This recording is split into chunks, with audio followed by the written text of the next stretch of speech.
Alright guys, back here with you now. I got the tire guys at the shop here at Auto Magic to mount these up for me. And then I screwed in the rim screws, so everything's looking good. They're holding air. And one thing you got to know about drag racing is if you're running dedicated slicks, you should either be running tubes or a screw-in style valve stem. If not, you don't want that thing coming out on you. That would suck. One of the rules. So make sure you get yourself a screw-in stem. It's not going anywhere. Another thing we did to these slicks is an old-time drag racer kind of secret thing. We're going to see if we can open that up a little bit, let a few more people use it. Instead of running tubes in the slicks, because slicks are notorious for seeping air out through them because they don't have that inner liner like the newer radials do to keep the air inside. So most guys will either run racing tubes inside them, or they do like what I did, and you buy some palm olive and you coat the inside of the tire on the inside, all around, everywhere, sidewalls, face, you name it. Let it bake in the sun. And then you do it again. Two coatings on something this size, 28, 10, 5, 15, took about half a bottle of palm olive for 2 tires. So I did that twice. They seem to be holding air. I haven't had any weight on the wheels yet, but that's what they look like. They're holding air. Look good. 28, 10, 5s. Decent amount of width to them.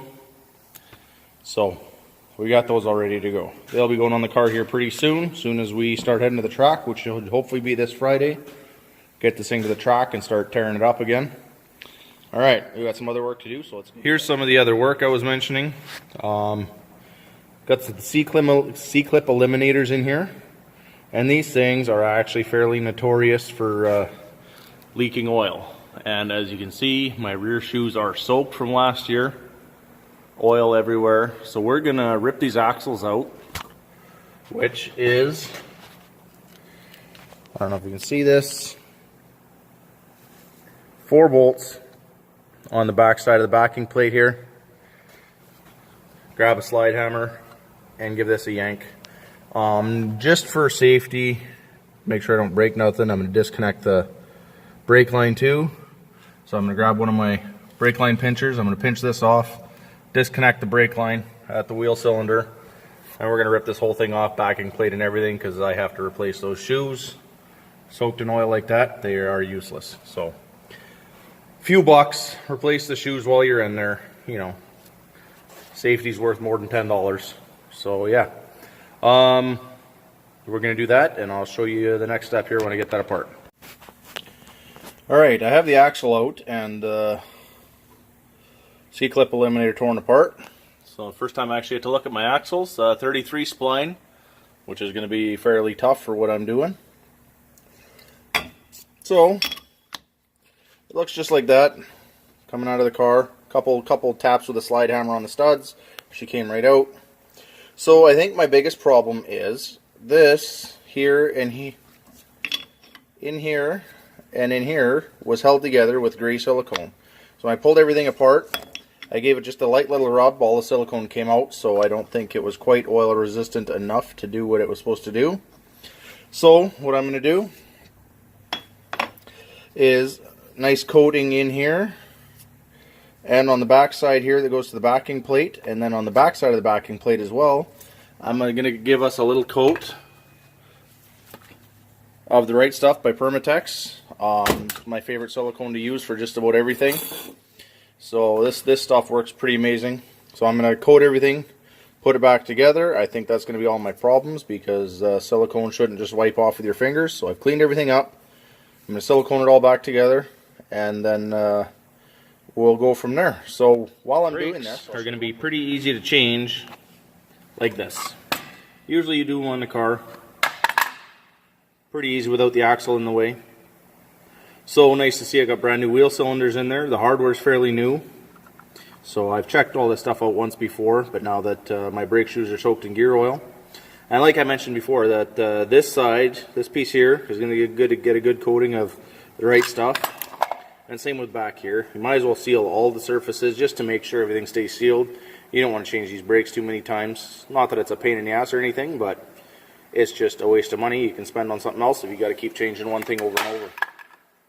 So if this doesn't happen again, if this ever happens again, I'm just going to order new C-clip eliminators. The only thing you really need to know is that what diff you have in the car and the size of the axle where it goes through the C-clip eliminator. So I've measured that up, and I know it's a 12 bolt and 1.566 axle where the C-clip eliminator goes through it. So if I ever need to order them, I'll make sure I note that down somewhere and we'll keep it. Alright, so I'm going to change some brakes, do some siliconing, and we'll get this side back together. Okay, I got everything disassembled and cleaned. This surface right here had a little shim thing on it. It's pretty rusty under here. I think that's where most of the leak was coming from. So I buffed it down to bare steel. Same with the back side. I cleaned it all up in Varsol and brake cleaned it off. Just waiting for the last little bit to dry there. So when you're doing brakes, especially these old drums, what I like to do, kind of a habit now from when I was an apprentice, I lay everything out kind of exactly how it goes on there. You got your two springs and your crossbar up top there, the pin hold down that goes onto the brake adjuster, the spring that goes with it, the adjuster, and the spring that holds the bottom of the shoes together, and then same with this side. So everything's kind of laid out exactly like it would go on here. Normally I can't do it quite this nicely because I'm not doing it on a bench, but I still attempt to keep it somewhat organized even when I'm doing it on a car like this. I try and lay everything on the hoist as much as I can. So, I don't know. I wouldn't need to. I've done this so many times that I know exactly where everything goes, but it's just a habit I picked up when I was an apprentice. It keeps things organized, keeps things easy. Something you guys might want to keep in mind if you guys haven't done brakes before. Another thing here you'll notice too is if we put these two shoes side by side, one on top of the other, you will notice the friction material is shorter on one than on the other. That's quite the difference. The short one always goes to the front of the car. It's called the primary shoe, and the big one goes to the back of the car. So what it does, these are called servo brakes. And when you apply your brakes, it pushes the top out with the wheel cylinder, and then the wheel, the drum action goes like this and pushes harder on this one. So this one's kind of an activating brake. This one does most of your braking. So this one shoves this one against the drum fully, along with what's happening with the wheel cylinder. And to get most of your braking, make sure you always put the smaller shoe in the front. From here to here, these shoes would be identical. It's the amount of pad that's on them that's completely different. So always put that one to the front of the vehicle and this one towards the rear. Have your drums adjusted up so you got slight drag when you're spinning them freehand, and then you're good to go. Alright, there we go. Everything's back together again.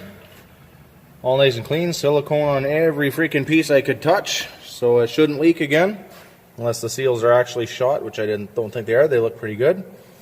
So the only thing I got to do now is adjust the shoes up so that they just, like I said, just when you spin it, you just want slight drag on the drums.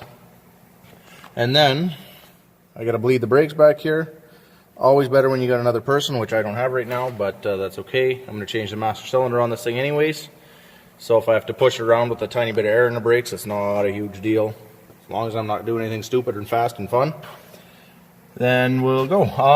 So yeah, I'm going to put the wheel back on this side and the drum, and then go to the other side and do the exact same thing. I won't bore you with those details, but yeah, we'll get it done.